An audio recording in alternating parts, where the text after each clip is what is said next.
મારી સાથે નાનપણથી તે મને પાળી પોષી છે, માટે તારી ઉંમર અને તે કરેલી સેવાની મર્યાદાના હું તને માફ કરું છું.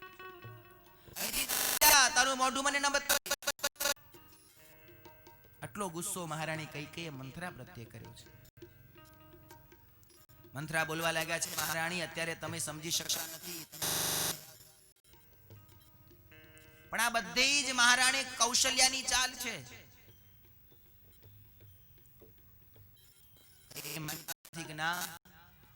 રામ તો ભરત કરતા પણ મને વધુ માન આપે છે. મારા ભરત કરતા વધુ પ્રેમ, સ્નેહ અને સન્માન મને રામ આપે છે. મંથરા કહેવા લાગી છે, મહારાણી વાત સાચી, પણ એ દિવસની વાત અને કાલની વાત જુદી હશે. કાલ રામ રાજા બનશે, પછી ભરતને નોકર બનાવશે. કૌશલ્યા રાજમાતા બનશે, અને પછી હે કૈકેયી તમે બીજું કઈ નહીં રહો, તમે તો દૂધમાં પડેલી માખી બની જશો. તમને ઉપાડીને ક્યાંય ફેંક, અને બહુ એવું લાગશે તો ભરતને ગમે તેવા ષડયંત્ર કરીને જેલમાં પૂરી દેશે.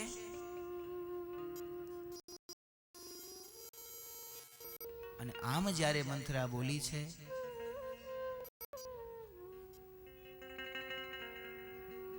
કૈકેયી વિચારમાં પડી ગયા છે. મંથરા પાસે આવી છે. કૈકેયીએ મંથરાનો હાથ પકડ્યો છે, અને જેવું મહારાણી કૈકેયીએ મંથરાનો હાથ પકડ્યો, હાથ પકડતા જ બુદ્ધિ પ્રવાહ બદલાય છે. ખાલી મંથરાનો હાથ પકડ્યો ત્યાં તો મહારાણી કૈકેયીની ચિત્તની અવસ્થા આખી બદલાઈ ગઈ. ભય ફોડનારી ને દુષ્ટ જે મંથરા લાગતી હતી, મંથરા આજ એમને પ્રાણપ્રિય લાગવા માંડી. અરે મંથરા, તું તો મારી સાચી સહેલી છે, તું જ મારું સાચું હિત જોનારી છે. તું મને કહે કે હું શું કરું.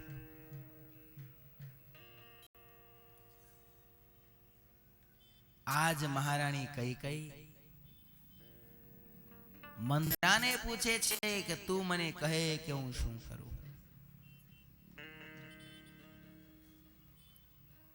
આ થાય જ, કારણ કે કૈકેયી અને મંથરાનું મૂળ જ એ છે. અયોધ્યામાં કોઈની બુદ્ધિ, કોઈની મતિ ન ફરી, મંથરાની જ ફરી. કારણ કે કૈકેયીના મૂળમાં જ લોભ છે.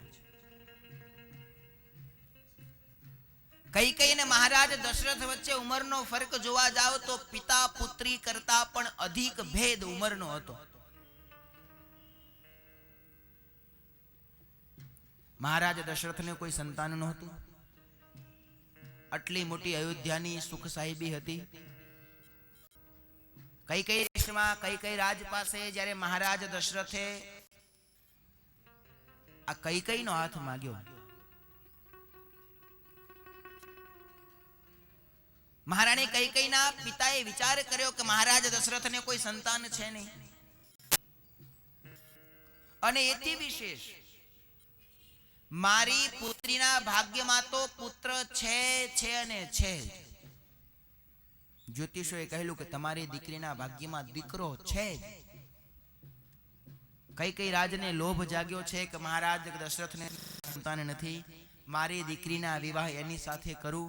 મારી દીકરીના ભાગ્યમાં તો દીકરો છે, એટલે મારો જે દોહિત્ર થશે, મારી દીકરીનો જે દીકરો થશે, એ જ આટલી બધી રાણીઓમાં કોઈને સંતાન નથી. મારી દીકરીનો દીકરો જ અયોધ્યાનો રાજા બનશે. કૈકેયીના વિવાહના મૂળમાં લોભ તત્વ હતું. એ લોભના બીજથી લોભાય અને કૈકેયી રાજે પોતાની પુત્રીના વિવાહ મહારાજ દશરથ સાથે કરેલા. આ જે લોભનું વાવેલું બીજ, એને મંથરાએ પાણી પાયું છે, અને કૈકેયીના હૃદયમાં રામ અને ભરતનો ભેદ ઉત્પન્ન થયો છે. પૂછ્યું છે, મંથરી હું શું કરું? ત્યારે મંથરા કહે છે, મહારાણી હવે હું કહું એમ તમે કરો. હું કહું એમ વાત માનો, જો તમારું બધું જ સારું થશે. શું કરું? મહારાણી તમને યાદ હોય કે ન હોય, પણ એકવાર આપ મહારાજ દશરથ સાથે યુદ્ધમાં ગયા. એ જમાનામાં એવી પ્રણાલી હતી કે રાજાઓ પોતાની રાણીઓને યુદ્ધમાં લઈ જતા, પોતાનું શૌર્ય અને પોતાનું પરાક્રમ બતાવવા માટે કે જો મારામાં કેટલું બળ છે, તારો પતિ કેટલો શૂરવીર છે. મહારાણી કૈકેયીને લઈને મહારાજ દશરથ એક વખત યુદ્ધમાં ગયેલા. યુદ્ધમાં લડતા લડતા રથના પૈડાને ભરાવેલી જે ખીલી, ધરીમાં રથનું પૈડું બહાર નીકળી ન જાય એટલા માટે એટલી ખીલી ભરાવવામાં આવે. એ રથના પૈડાનો ખીલો નીકળી ગયો. મહારાજ દશરથ તો યુદ્ધમાં વ્યસ્ત છે.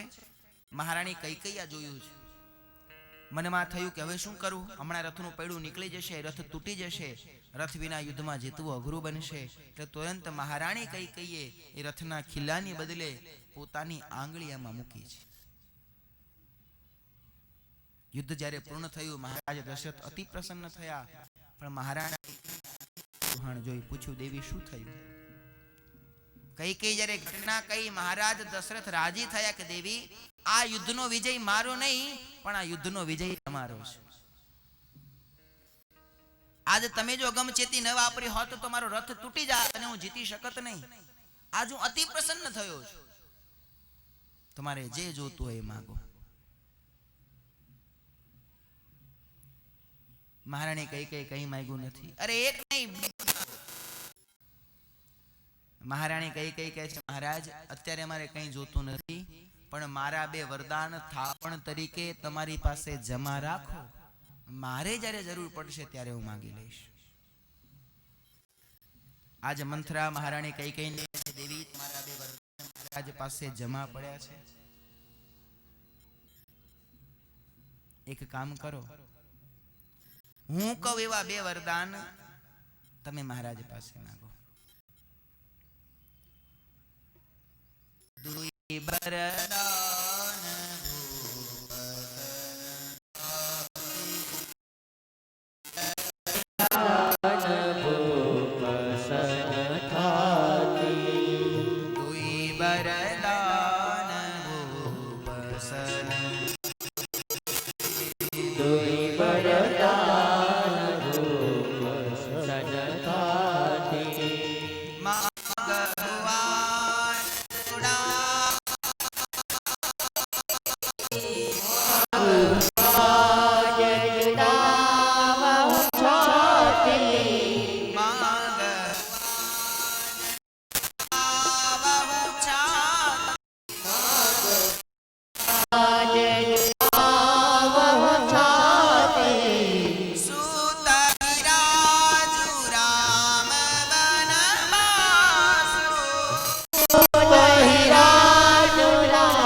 સામણે બેસો. તમારી ઉપર રાજાને અતિ પ્રેમ છે. મહારાજ દશરથના સૌથી છેલ્લા વિવાહ મહારાણી કૈકેયી સાથે થયેલા. મહારાણી કૈકેયી રૂપમાં, યુવાનમાં, ગુણમાં દશરથ એમના રૂપપાશમાં બંધાયેલા, મોહાયેલા. આજ તો મંગળ રાત્રિ છે, રાજ્યાભિષેક છે. આજે જ તમે રીસામણે બેસો. મહારાજ દશરથ તમને મનાવવા માટે જ્યારે આવે ત્યારે તમારા 2 વરદાન છે, માંગજો. 2 વરદાનમાં એક માંગજો રામને વનવાસ, અને બીજું માંગજો ભરતને ગાદી.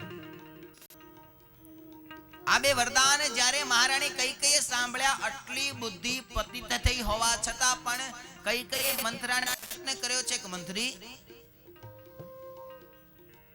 હું ખાલી ભરત માતા માંગી લઉં તો ન ચાલે? રામને વનમાં મોકલવાની શું જરૂર છે?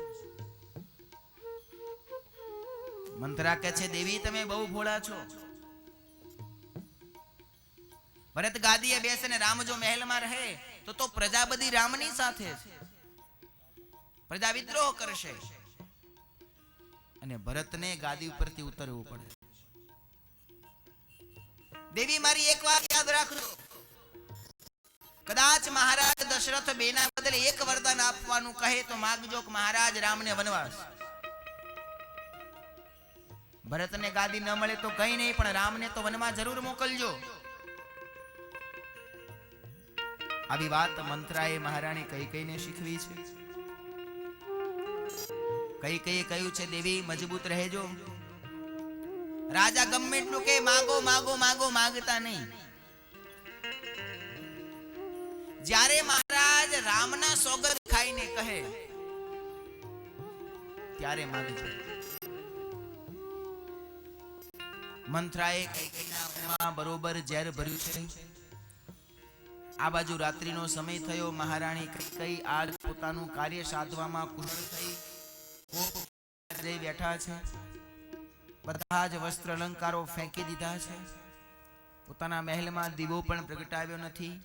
રેશમી સુંદર જાડા એવા કપડા પહેરી મસ્તક નીચે નાખી રડતી આંખે મહારાણી કૈકેયી રાજ્યાભિષેકની આગલી રાત્રે કોપ ભુવનમાં જઈને બેસી ગયા છે. આ બાજુ નિત્યક્રમ પ્રમાણે મહારાજ દશરથ ત્યાં આવ્યા છે. જોયું તો મહેલમાં અંધકાર જોયો. મંથરા મહારાજ દશરથને સામે મળી છે. મંથરાને મહારાજે પૂછ્યું છે કે ચેરી, આજે કેમ કે દીવા પ્રગટ્યા નથી? આજે કેમ અંધકાર છે? અરે આજ તો આનંદની રાત્રિ છે. કાલ મારો રામ રાજા બનવાનો છે. દબાતી વાણીએ કહે છે, મહારાજ તમે તો મોટા માણસો છો, હું શું જાણું? મહારાણી કૈકેયી જઈને બેઠા છે. મેં દીવો પ્રગટાવ્યો તો મારી ઉપર ગુસ્સો કરીને દીવો ઠારવાની ના પાડી. શું કરું? આપ કહો છો દીવા કેમ નથી પ્રગટાવ્યા? મહારાણી કરે છે દીવા ઠારી નાખો. આટલું કહી મંથરા તો ચાલી ગઈ. કૈકેયી કોપ ભુવનમાં છે. શબ્દ સાંભળતા મહારાજ દશરથના હૃદયમાં ચિંતા બેઠી છે.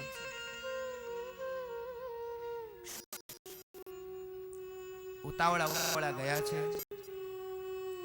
કૈકેયીને ઘણે મધુર વચન કરી બોલાવી પણ કૈકેયીએ ઊંચું જોયું નથી. બહુ મનાવ્યા. તારી શું ઈચ્છા છે? આજ કોપ ભુવનમાં બેઠા છો, તારે મારી પાસે કંઈક જોતું હોય તો રીસાવાની શું જરૂર? કૈકેયી તું તો જાણે છે મારો પ્રાણ તારા હાથમાં છે. તું મારાથી રીસાઈશ તો એમને નું મરી જઈશ. મોહના પાશમાં અંધ બનેલા મહારાજ દશરથ છે. કૈકેયીને મનાવે છે. બહુ મનાવા છતાં કૈકેયી માને નથી. જરઠપનમાં ચોથી અવસ્થામાં મહારાજ દશરથાજ મહારાણી કૈકેયીના શૃંગારના વખાણ કરી રહ્યા છે. તું તો ચંદ્રમુખી છે, તું મૃગનયની છે. બોલ તને શું દુઃખ છે? બહુ જ્યારે કહ્યું ત્યારે એકદમ મેણું મારતા હોય એમ મહારાણી કૈકેયી બોલ્યા છે કે મહારાજ શું જોઈએ છે, શું ઈચ્છે છે પૂછ્યા કરો છો, પણ પેલા જે આપવાનું કીધું છે એ તો પૂરું કરો. દશરથ વિચારમાં પડ્યા. દેવી શું? બસ મહારાજ બોલતા જ આવડે છે, બોલીને પછી ભૂલી જાવ છો. દશરથ હસતા હસતા કહે છે, દેવી કહો તો ખરા. બસ મહારાજ ભૂલી ગયા. યુદ્ધની ભૂમિમાં તમે મને બે વરદાન માંગવાનું કહ્યું હતું. દશરથ હસવા લાગ્યા છે. અરે દેવી એ તો તમારા જ છે. એ માગવા માટે આમ રીસાવાની શું જરૂર છે? આ કોપ ભુવનમાં આવવાની શું જરૂર છે? માગી લો. અરે બે શું, કાલ મારો રામ રાજા બનવાનો છે, એના ખુશીમાં બેના બદલે 4 માંગો. આજ મને બહુ આનંદ છે, આજ હું બહુ ખુશ છું. હસતા દશરથ કહે બેના બદલે 4 માંગો. મહારાણી કઈ કે છે મહારાજ એમ મારે મફતના નથી જોતા, મારે હકના 2 આપો તોય બહુ છે. માગો દેવી માગો. છતાંય કઈ માંગતા નથી. બોલો ને તમારી શું ઈચ્છા છે? કઈ મીઠું બબરાવતા કઈ મહારાજ માગો માગો તો કહો છો,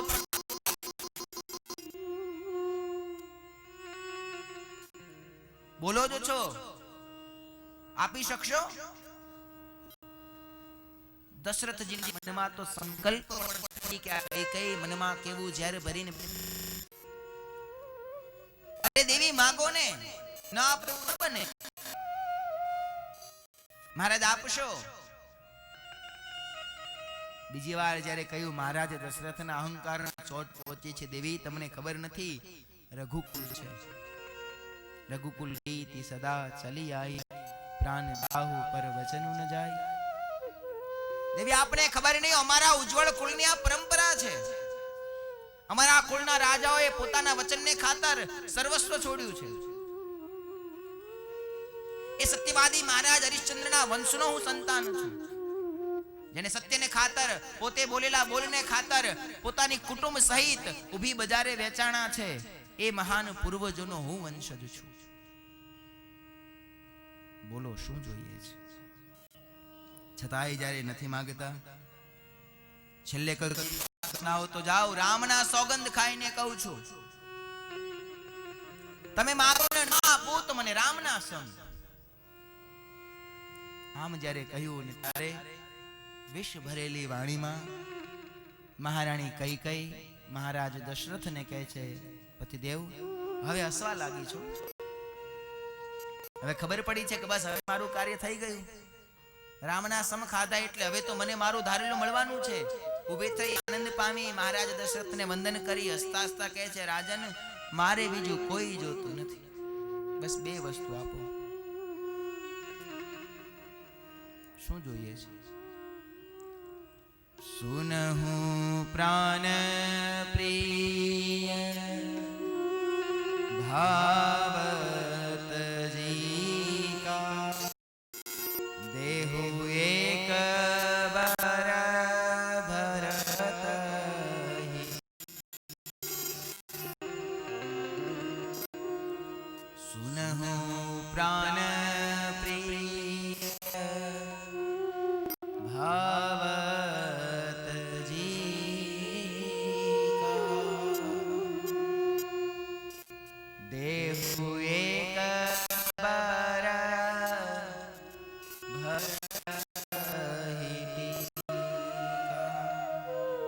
મહારાજ પહેલું વરદાન આપો, દેહુ એક ભરત હી ટીકા. કાલે સવારે રામના બદલે મારો ભરત રાજગાદીએ બેસે. દશરથે હસતા હસતા હા પાડી છે, કઈ વાંધો નહીં દેવી. મોહે રામ ભરત દોઈ આંખું સત્ય કહી શ્રી. મારે તો રામ એ છે જે ભરત છે. એક મારી ડાબી આંખ છે તો એક મારી જમણી આંખ છે. મને કોઈ ભેદ નથી, ચાહે રામ ગાદીએ બેસે કે ચાહે ભરત. અરે હું જવાબદારી લઉં છું, રામને પણ આ વાત ગમશે. ભરત સાધુ પુરુષ છે, એ જો ગાદી આવશે તો રામ પણ એમાં જરૂર હા પાડશે. મહારાણી કઈ મહારાજ દશરથને રાજી જોઈ બીજું વરદાન માંગવાની હિંમત કરી શકતા નથી. બોલો દેવી બીજું શું જોઈએ છે? કઈ મને મજબૂત કર્યું છે. મહારાજ દશરથ આગળ આંખમાં આંખ પરોવી અને જાણે કોઈ શિકારી કોઈ બાણ વડે કરી હરણનો શિકાર કરતો હોય એમાં પોતાના વાણી વડા બાણ વડે કરી ને મહારાજ દશરથ પાસે વરદાન માંગતા કહે છે, મહારાજ સુનહુ પ્રાણ પ્રિય भावत जी का देहु एक बर भरत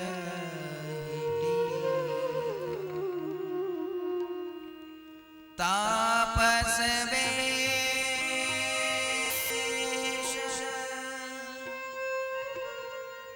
विशेषी उदासी तापस वेश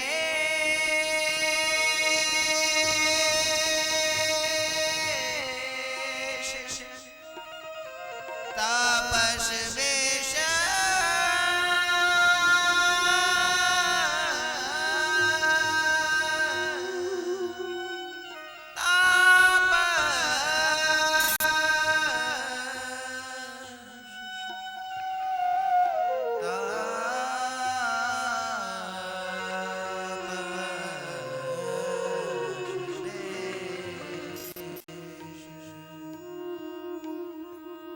तापस वेश विशेषी उदासी 14 वर्ष राम वनवासी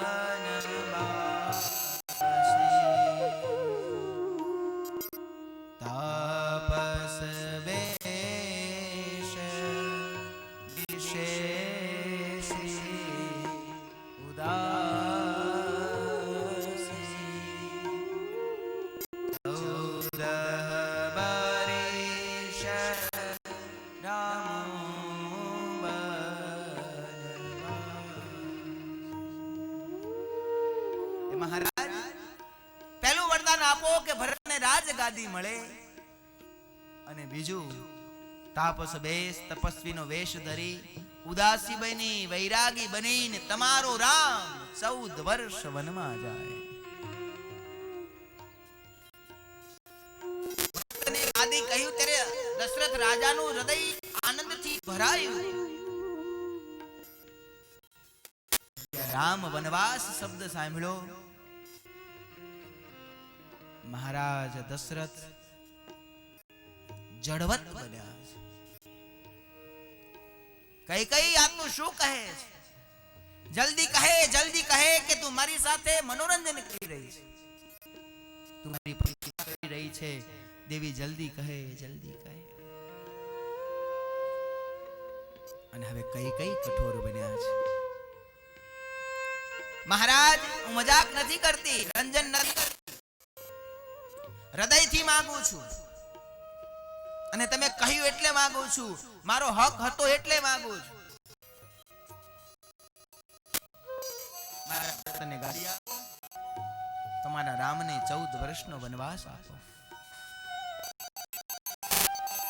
મહારાજ દશરથ કૈકેયીના પગમાં પડ્યા છે. કૈકેયી આવી કઠોર ન થઈ.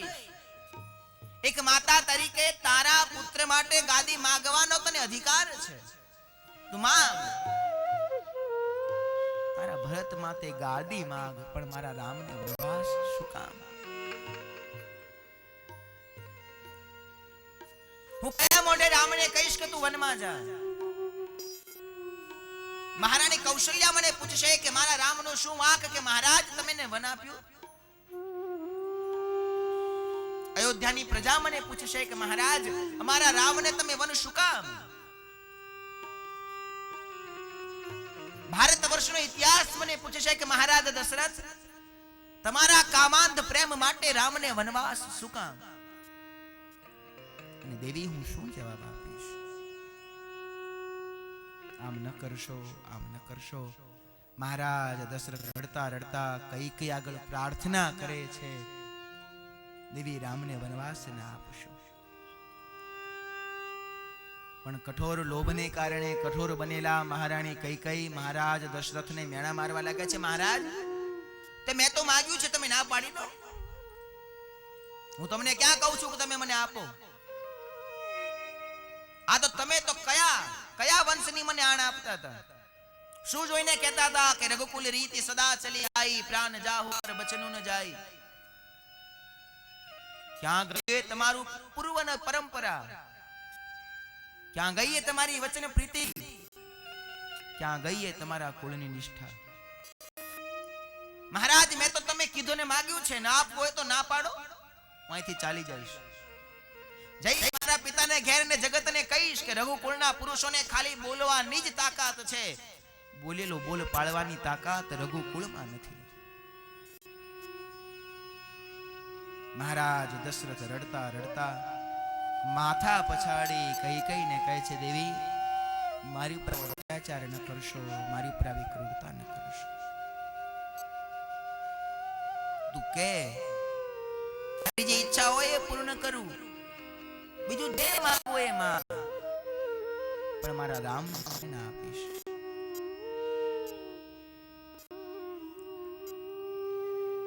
કઈ કઈ મનના બન્યા છે. આખી રાત રામ વિયોગનો સંકલ્પ થતા મહારાજ દશરથ બેહોશ બની પડ્યા છે.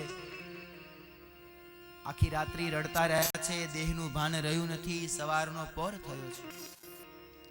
રામના રાજ્યાભિષેક છે. નગરજનો મંત્રીઓ બધા આવી દ્વારની બહાર ઊભા છે. છતાં પણ મહારાજ દશરથ જ્યારે ના આવ્યા, સર્વેને ચિંતા થઈ. શું થયું? સુમંત તપાસ કરવા ગયા ત્યારે ખબર પડી છે કે મહારાજ દશરથ તો કોપ ભુવનમાં છે. કોપ ભુવનમાં જઈને જ્યારે મહારાજ દશરથની બેહોશ સ્થિતિ સુમંતે જોઈ, શોકમાં વ્યાકુળ થયેલા મહારાજ દશરથ પડ્યા છે. સુમંતે મહારાણી કૈકેયીને પૂછ્યું છે કે દેવી, એ મહારાણીએ રાજાને શું થયું છે?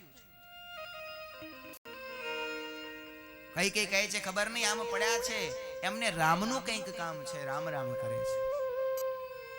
સુમંત ઉતાવળા ગયા છે. રામચંદ્ર પરમાત્માને લઈ મહેલમાં આવ્યા છે. નગરજનો વિચાર કરવા લાગ્યા છે, થઈ શું રહ્યું છે? કોઈ કહેતું કેમ નથી, કોઈ બોલી શકતું નથી. આ બાજુ રામચંદ્ર પરમાત્મા પિતા દશરથ પાસે આવ્યા.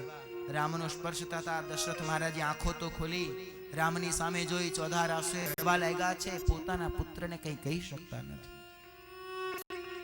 રામે હાથ જોડી માતા કૈકેયીને પૂછે છે, માં શું છે? કૈકેયીએ ક્રૂર વેણમાં કહ્યું છે, બેટા તારા પિતા તમને કંઈક કહેવા માંગે છે પણ કહી શકતા નથી. શું?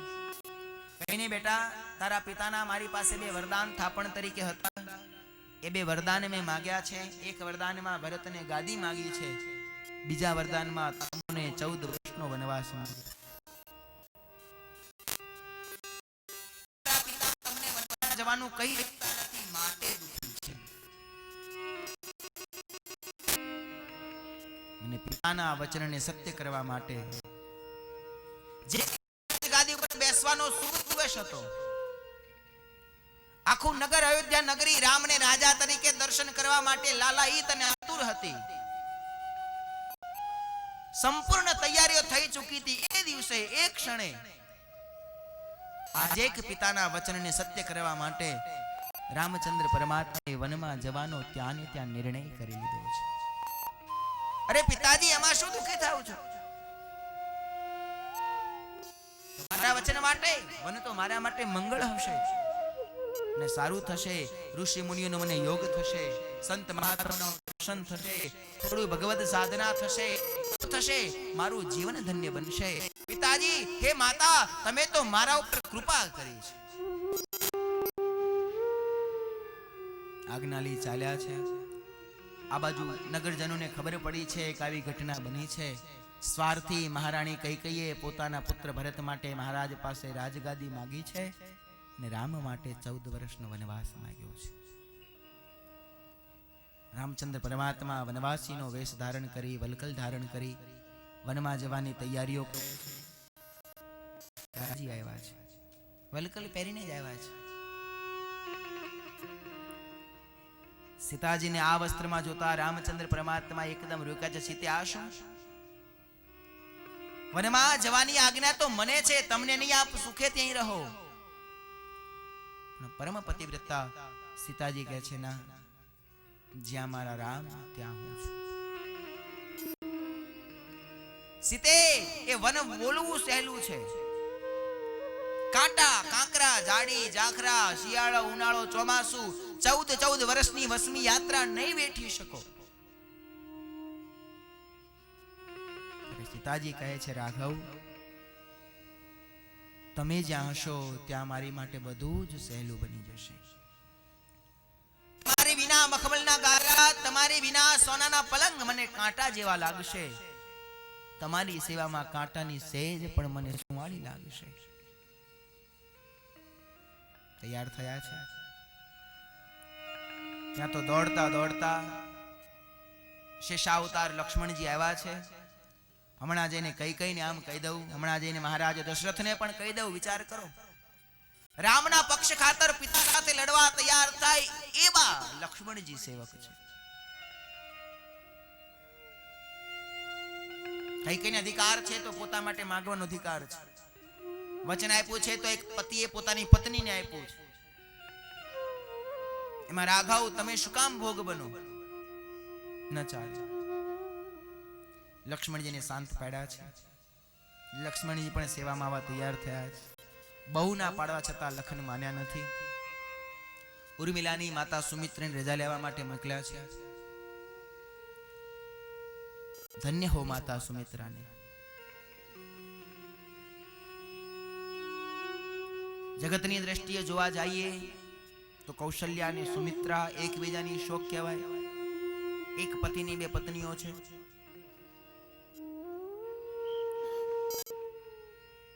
પોતાની શોકીના દીકરાના સેવા માટે પોતાના પુત્રને 14 વર્ષ સુધી વનમાં મોકલી શકે એ આ ભારત વર્ષની માતાઓ છે.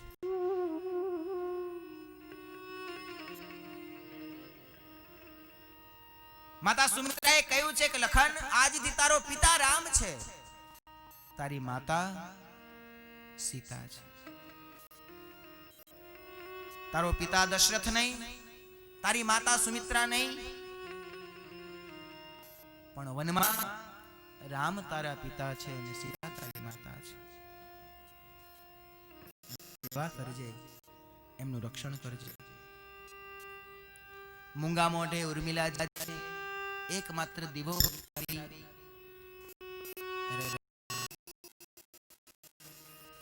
રામચંદ્ર પરમાત્મા માતા કૌશલ્ય રજા લેવા માટે જાય છે. કૌશલ્યાએ પણ કહ્યું છે કે બેટા, જો મહારાજ રાજા હોય તો હું પણ અયોધ્યાની મહારાણી છું. અને તારા પિતા જો આજ્ઞા કરતા હોય કે 14 વર્ષ વનમાં જા, તો માતા તરીકે હું તને આજ્ઞા કરું છું કે તું વનમાં ન જા. પ્રભુ મુંજાયા છે, શું કરું? કોની આજ્ઞા પાળવી? પિતા કહે છે કે 14 વર્ષના વનમાં જા, માતા કૌશલ્યા કહે છે કે વનમાં ન જા. એક પુત્ર ઉપર સદાકાળ માટે એક પિતા કરતા માતાનું ઋણ વિશેષ હોય છે, હોય છે ને હોય છે. પુત્ર ઉપર પિતા કરતા માતાનો અધિકાર વધુ જ હોય છે. અને એ ન્યાય તો માતાની આજ્ઞા જ સવિશેષ થાય. પણ ત્યારે રામચંદ્ર પરમાત્માએ હાથ જોડ્યા છે, માં હું તમારી આજ્ઞા જરૂર પાળત, પણ પિતા દશરથ અને માતા કૈકેયીની પણ આ જ ઈચ્છા છે કે હું વનમાં જાઉં. અને માતા કૈકેયીની ઈચ્છા વનમાં જવાની એમ જ્યારે સાંભળ્યું છે, ત્યારે માતા કૌશલ્યાએ બે હાથ રામચંદ્ર પરમાત્માના મસ્તક ઉપર મૂક્યા છે. હે રામ, જો પિતુ માતુ કહેવું બન જાના, કાનન શત અવધ સમાના. માતા ને પિતા બંનેની આજ્ઞા જો વનમાં જવાની હોય તો જાઓ, મારા આશીષ છે. એ વન એ તમારા માટે વન નહીં રહે, પણ એ જંગલ માતાને પિતાની આજ્ઞા પાળતા થકા વેઠવું પડતું જંગલ એ તમારા માટે 100 અયોધ્યા જેવું સુખદાયી બનજો, 100 અયોધ્યા જેવું મંગળદાયી બનજો, એવા આશીષ માતા કૌશલ્યાએ આપ્યા છે. અયોધ્યાને રડતી મૂકી, સર્વેને દુઃખમાં છોડી રામ લક્ષ્મણ જાનકી પિતા દશરથને અંતિમ વંદન કરી વનની યાત્રા પ્રારંભ કરે છે.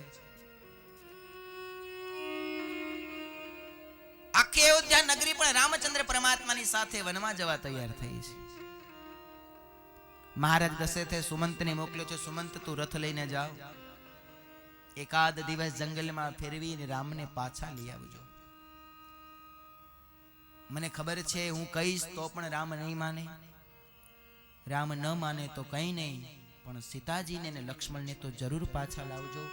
લક્ષ્મણ પણ ન માને તો કઈ નહીં, પણ સીતાને તો જરૂર પાછા લાવજો. એ સીતા હશે તો પણ એના આધારે હું જીવી લઈશ. સુમંત રથ લઈને નીકળ્યા છે. પ્રભુ પેદલ ચાલી રહ્યા છે. આખી અયોધ્યા નગરી પ્રભુની સાથે છે. સુમંતે બહુ વિનંતી કરી, પિતાની આજ્ઞા સંભળાવી, રામચંદ્ર પરમાત્માને રથમાં બેસાડ્યા છે. અયોધ્યાના નગરજનો ઘેરી વળ્યા છે કે રામ, અમે તમને નહીં જવા દઈએ. પરમાત્માએ પ્રેમથી સર્વેને વિનંતી કરી રજા માગી છે. નગરજનો સમગ્ર અયોધ્યા નગરી પણ રામચંદ્ર પરમાત્માની સાથે વનમાં જવા તૈયાર થઈ છે. રામચંદ્ર પરમાત્મા નગરજનોને પાછા વાળે છે. એ નગરજનો, અયોધ્યામાં તમે રહો. અને ત્યારે બહુ અદ્ભુત જવાબ નગરજનો આપ્યો છે. મહારાજ, અવધ તહા જહા બસહી રામા. હે રામ, અમારી અયોધ્યા ત્યાં છે જ્યાં મારો રામ છે, જ્યાં મારા મહારાણી સીતા છે. દિવસ ક્યાં હોય? જ્યાં સૂર્ય હોય ત્યાં. અહીં દિવસ કઈ દિવસ નહીં, દિવસ ક્યાં? જ્યાં સૂર્ય હોય ત્યાં. એમ અમારી અયોધ્યા પણ ત્યાં જ્યાં મારો રામ હોય ત્યાં. સર્વેને સાથે લઈ પ્રથમ દિવસ ચાલતા ચાલતા ભગવાન રામચંદ્ર લખન અને જાનકી સાથે રથીમાં છે. નગરજનો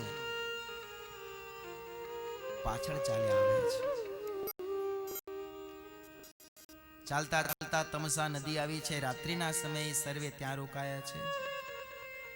પ્રથમ દિન નિવાસ કયો તમસા તીર રઘુબીર.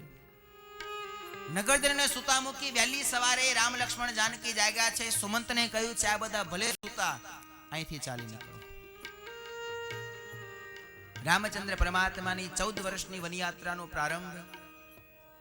બીજે દિવસે સર્વે નગરજનોને સુતા મૂકી પ્રભુએ રથ દોડાવી સુમંતને સાથે લઈ છેક ગંગાના કિનારે પહોંચ્યા છે. નગરજનો જાગ્યા છે. રામચંદ્ર પરમાત્માને જોયા નથી, શોધવાના બહુ યત્નો કર્યા છે, મળ્યા નથી. રડતી આંખે નગરજનો પાછા આવ્યા છે. રામચંદ્ર પરમાત્મા લખન અને જાનકીને લઈ વનયાત્રાનો પ્રારંભ કરતા બીજી રાત્રિએ ગંગા કિનારે આવ્યા છે. રાજ ગુહે પરમાત્માનું ભાવથી પ્રેમથી સ્વાગત કર્યું છે. કહ્યું છે, પ્રભુ આપ મારા મહેલમાં પધારો. ભગવાને કહ્યું છે કે નહીં, અમે સંન્યાસી વનવાસી બની નીકળ્યા છીએ, અમે વનમાં જ રહેશું. બીજી રાત્રિ ગંગા કિનારેના વનમાં પ્રભુ રહ્યા છે. નિષાદે પોતાના સૈનિકો સાથે આખી રાત્રિ પ્રભુની રક્ષા માટે ચોકી કરી છે. લખન અને ગુહ વચ્ચે એ રાત્રે અદ્ભુત સંવાદ પ્રભુ રામચંદ્રજી વિશે થયો છે. લક્ષ્મણજી ગુહુને કહે છે, હે ગુહુ, તું અમારો મિત્ર છે, માટે તને એક રાજની ખાનગી વાત કહું છું. આ રામ જે સીતાપતિ અહીં સુતા છે, બીજું કોઈ નહીં પણ રામ બ્રહ્મ પરમાર્થ રૂપા સ્વયં બ્રહ્મ એ આ રામ છે. બીજી રાત્રિ ત્યાં સુતા. ત્રીજે દિવસે સવારમાં જાગી વડના દૂધમાંથી રામ અને લક્ષ્મણ બંને જટાઓ બનાવી છે. સુમંતજીને હાથ જોડી વંદન કરી પરત વાળ્યા છે. તમે પાછા જાઓ, મારા પિતાને અમારી સાંત્વના આપજો. સુમંતે બહુ વિનંતી કરી છે કે છેવટે સીતાજીને તો જરૂર હું લઈ જાઉં. સીતાજી નથી. સુમંત અયોધ્યા તરફ પાછા વળ્યા છે. રામ લક્ષ્મણ જાનકીની વનયાત્રાનો પ્રારંભ થયો છે.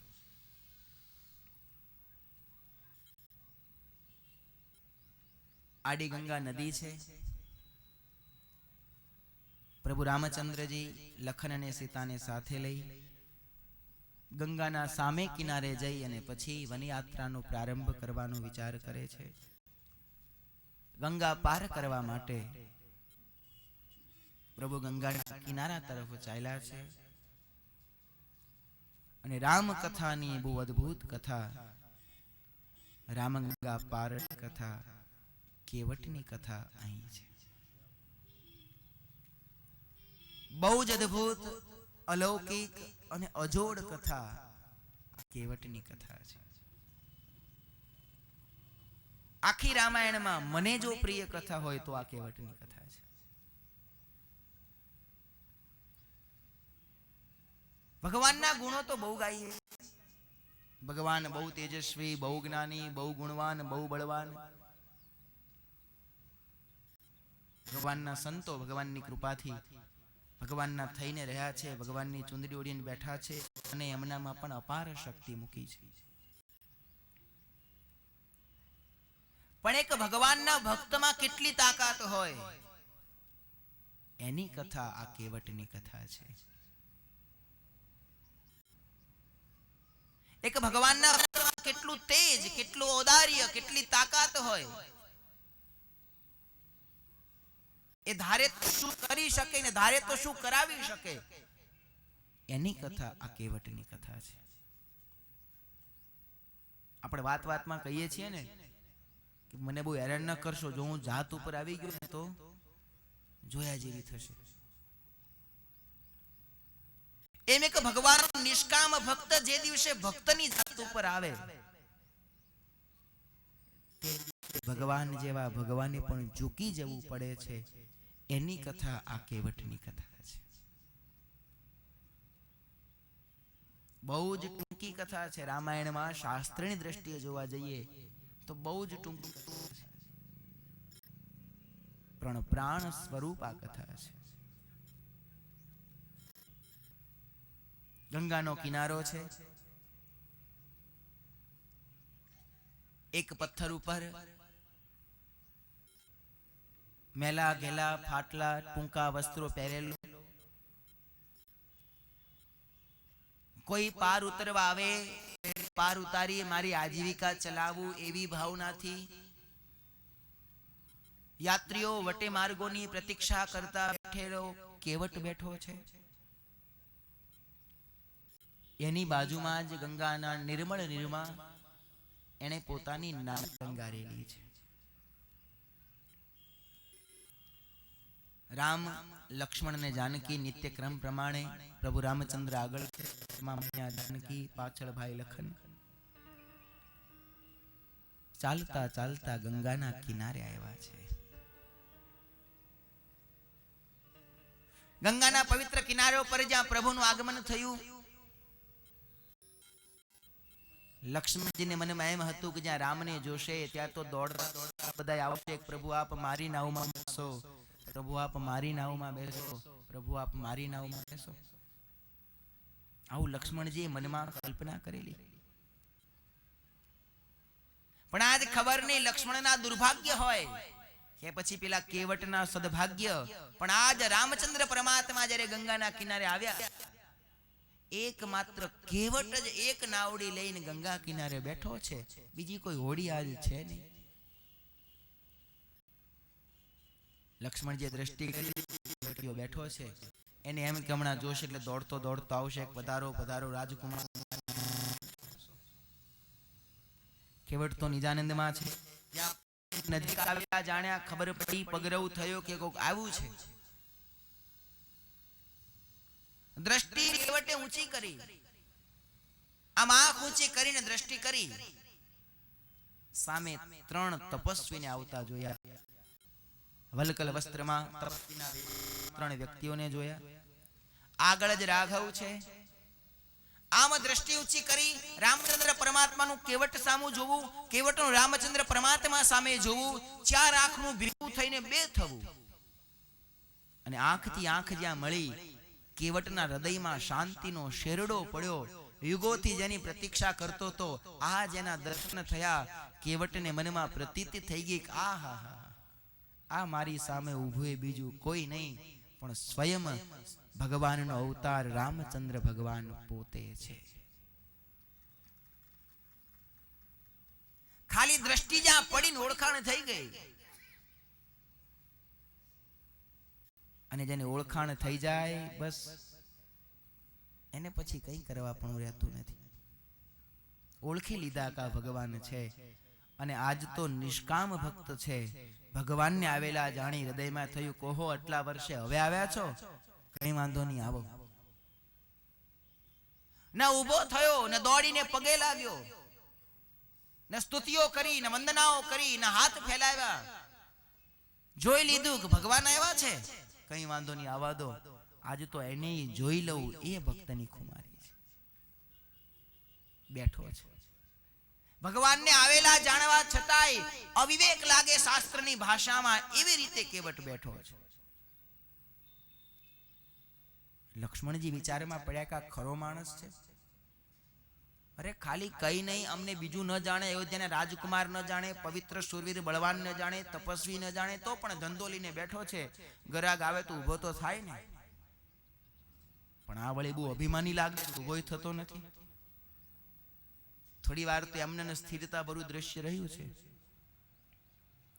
અને ત્યાર પછી ભગવાન રામચંદ્રજી કેવટની પાસે ગયા છે. કેવટની પાસે જઈ અને આજ ભગવાન રામચંદ્રજી કેવટ પાસે માગે છે. ગંગાના કિનારે કેવું અદ્ભુત અને અલૌકિક દ્રશ્ય સર્જાયું હશે. વિશ્વંભર તરીકે જગતનું પોષણ કરનારો એ ભગવાન આજે કેવટની સામે જાય છે. કેવટ બેઠો છે ને ભગવાન ઊભા છે. કેવટની પાસે જઈને ભગવાને કહ્યું છે કે ભાઈ, અમારે સામે કિનારે જવું છે, અમને લઈ જઈશ? આજે ભગવાન કેવટને કહે છે અમારે સામે કિનારે જવું છે, તું તારી નાવ આપીશ? તારી નાવમાં મને લઈ જઈશ? અને કેવટે ભગવાનને સામું કીધું, ના હો, તમે ને મારી નાવડીમાં ન બેસાડું. માગી નાવન કેવટ માગી નાવન કેવટ માગી નાવન કેવટ માગી નાવન કેવટ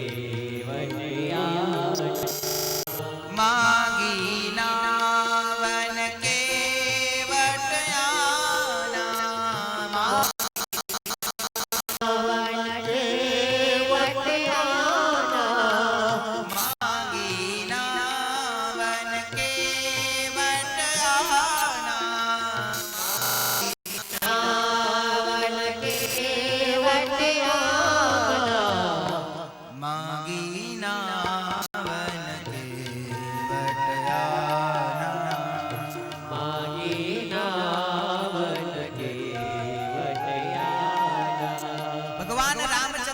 કેવટ તારી નાવમાં મને લઈ જઈશ? કેવટ હસતા હસતા કે તમને મારી નાવમાં એ ન બને. આખી દુનિયાને લઈ જવું, બાકી તુને ન લઈ જવું. વિચાર તો કરો, શું એની ખુમારી છે. ભગવાન જેવા ભગવાનને ના આખી દુનિયાને લઈ જવું, પણ તમને નહીં. આશ્રમ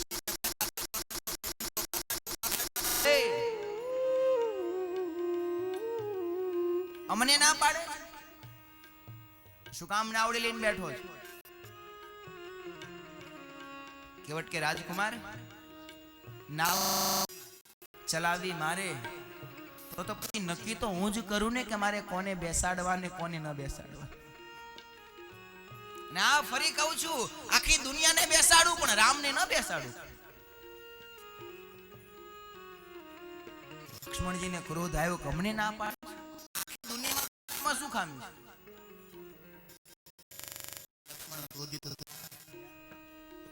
કેવટ કહે છે રાજકુમારે એવું ન માનશો, અમે ગંગા કિનારે બેઠા છીએ એટલે કઈ મૂર્ખ ગાંડા નથી. અમારો ગંગાનો કિનારો, અહીં હજારો મનુષ્યો દરરોજ આવે છે. રોજ કેટલાને મારી નાવડીમાં બેસાડી સામે કાંઠે લઈ જાઉં છું. અને જે આવે છે દેશ દેશાંતરથી આવે છે, જાત જાતની ભાત ભાતની વાતો લઈને આવે છે. એ બધાય નાવડીમાં બેઠા બેઠા વાતો કરે છે ને હું બધાયની વાતો સાંભળું છું. અહીં બેઠો આખી દુનિયાની ખબર રાખું છું. અને દશરથ નંદન મહારાજ રામ છે, આ મહારાણી સીતા છે, લક્ષ્મણજી છો. હા, અને હું ન ભૂલતો હોઉં તો એક વખત કોઈક યાત્રિકો આવ્યા હતા અને મારી નાવડીમાં બેઠા બેઠા વાતો કરતા હતા કે આપ અને હે લક્ષ્મણજી, આપ અને જ્યારે રઘુવીર બંને વિશ્વામિત્રજી સાથે જનકપુરી જતા હતા ત્યારે રસ્તામાં જંગલમાં એક આશ્રમમાં એક પથ્થરને જ્યાં રામચંદ્ર ભગવાનની ચરણ રજ અડી અને પથ્થરમાંથી સ્ત્રી બની ગઈ, એવી વાત મેં સાંભળી છે. આ વાત સાચી છે? લક્ષ્મણજી હા પાડી કે હા, આ વાત સાચી છે. તો બસ હવે તો તમારા બધાય ભેદની, બધાય અંદરની વાતોની મને ખબર પડી ગઈ છે અને માટે ના પાડું છું. હે લખન, આ રામના ચરણમાં એવી આ ચરણ રજમાં એટલી ચમત્કારિતા છે, એવો જાદુ છે કે જડ વસ્તુને અડે તો જડ પણ ચેતન બની જાય. એક જંગલના પથ્થરને જો રામની ચરણ રજનો સ્પર્શ થયો, એ પથ્થરમાંથી જો યુવતી બની ગઈ હોય તો મને હવે બીક લાગે છે. મને બીક એમ લાગે છે કે મહારાજ, આ તમારી ચરણ રજ તમે મારી નાવડીમાં બેસવા જાઓ, તમારો પગ તમે નાવડીમાં મૂકો, તમારી એ કામણગારી ચમત્કારી ચરણ રજ મારી નાવડીને અડે અને વળી મહારાજ એ તો પથ્થર હતો, આ તો મારું લાકડું છે. લાકડું તો મારું પોચું હોય અને એમાંય વળી ગંગાના પાણીમાં રહી રહીને સાવ પોચું થઈ ગયું છે. ક્યાંક તમે પગ મૂકો, રજ તમારી કામણગારી મારી નાવનારી બની જાય.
સકમને પડ્યો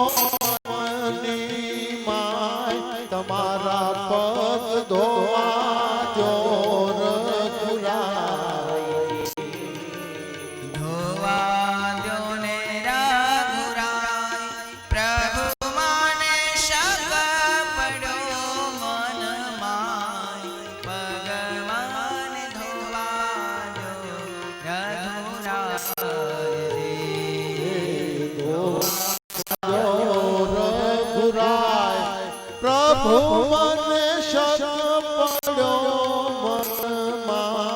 તમારા પગ ધોવા જો કેવટ લક્ષ્મણજીને કહે છે, લખન હે પ્રભુ, મને બીજો કોઈ વાંધો નથી, મને વાંધો તમારી સામે નથી, મને વાંધો આ તમારા ચરણની ચમત્કારી રજ સામે છે.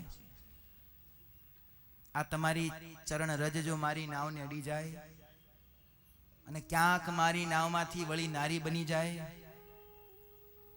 તો મહારાજ, હું તો ગરીબ માણસ છું, એકનું માંડ માંડ પૂરું કરું છું, એ એકનું આ નાવડી છે તો પૂરું કરું છું. મારી નાવડી જાય ને બીજી બાયડી આવે તો મહારાજ મારે તો પૂરું કરવું. યહી પ્રતિપાલવ સબ પરિવાર, આનાથી તો મારા કુટુંબનું ભરણ પોષણ થાય છે અને માટે મહારાજ મને એ બીક લાગે છે એ બીકના કારણે હું ના પાડું છું.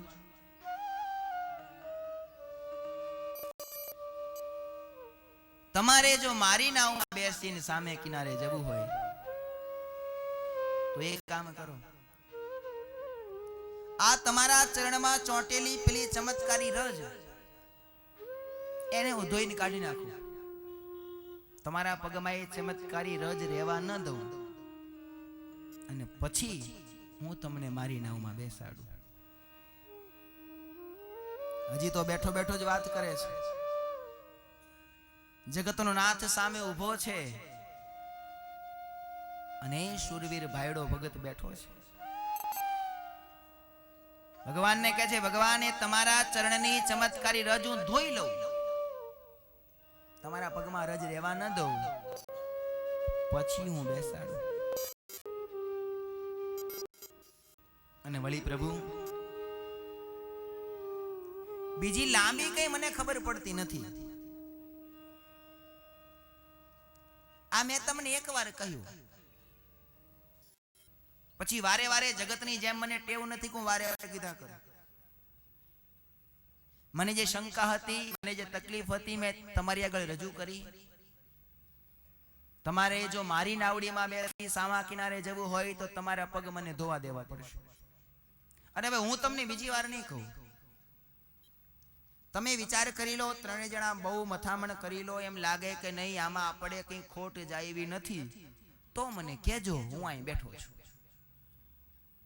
જો પ્રભુ પાર અવસિગા ચહુ મોહિપદ પદુમ પખાર ન કહો. હવે તો ભગવાન તમે મને કહેશો તો વાત બનશે, બાકી હું હવે આગળ કઈ કહેવા ઈચ્છતો નથી. આમ જ્યારે કહ્યું, ભગવાને લક્ષ્મણજી સામું જોયું, સીતાજી સામું જોયું. ભગવાન વિચાર કરે આપણે તો કંઈ કહેવું જ નથી. લક્ષ્મણજી કહે છે, પ્રભુ આ તો બહુ ખોટનો સોદો થાય.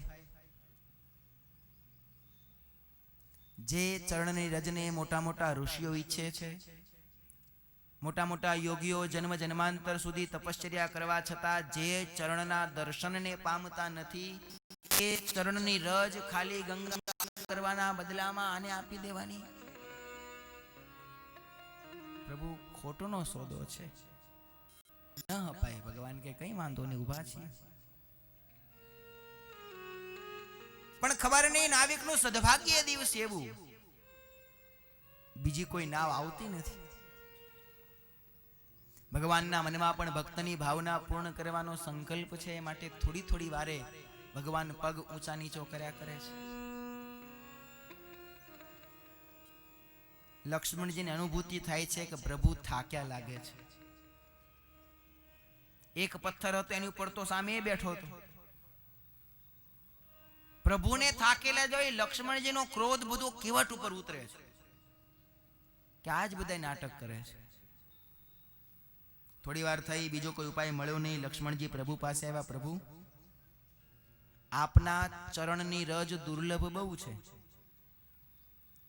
પણ આની એવી કઈ કિંમત તમારા ચરણ રજની હોય એવું લાગતું નથી. આ તો બિચારો બી ગયેલો જીવાત્મા છે એટલે પગ ધોવાનું કહે છે. તો પ્રભુ ભલે ને ધોઈ લે તો પાર આવે. ભગવાન કે લખન સંમતિ છે? હા પ્રભુ, મહિમા હોય તો ચરણ રજ છે, મહિમા ન હોય તો ધૂળ. મંજૂર છે? તો કે હા. હા પાડી દઉં. હા પ્રભુ હા પાડો. ક્યાં સુધી ઉભું રહેવું? લક્ષ્મણજીએ સંમતિ આપી, સીતાજીએ દ્રષ્ટિ દ્વારા સંમતિ આપીને ભગવાને કેવટની સામું જોઈને પુકાર કર્યો, કેવટ! આંખ ઊંચી કરી પ્રભુ સામે જોયું. ભગવાને આજ્ઞા કરી કે જા. લેહિયાની